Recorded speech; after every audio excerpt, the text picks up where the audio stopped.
So how does a bill become a law?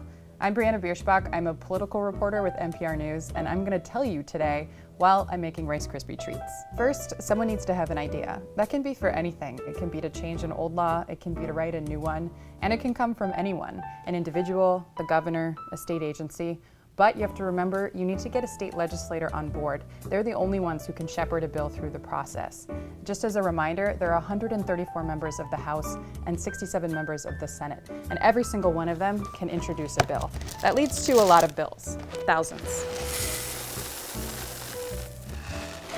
In reality, only some of these bills are actually going to become law, and there are several ways that can happen. The easiest way is if the House and the Senate introduce identical companion bills. Those then need to move through committees in both the House and the Senate before they can come up for a floor vote. But during that process, legislators can make changes by adding amendments. Once the bill clears committees, it can now go to the House and Senate for full votes on the floor. It just needs over half of members in each chamber to pass.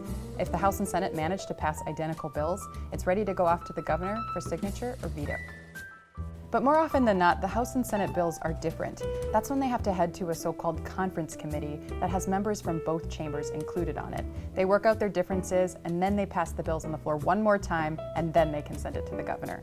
Okay, so that's the easy way. It's called a standalone bill. That means a single idea traveled through the legislature in bill form and made it to the governor's desk to sign or not sign.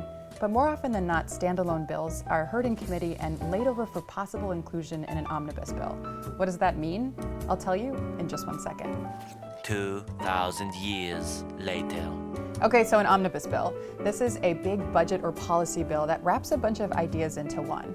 It can be useful. It can save some time. You don't have to hear thousands of bills on the floor at the same time. And in theory, they're all on the same subject, like education or healthcare or public safety. It's very colorful too. I like the sprinkle edition.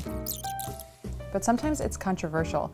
Omnibus bills can be used as a political tactic to make the other party accept things they don't like in order to get other things that they do. Okay, so now your bill is a law, so just enjoy it.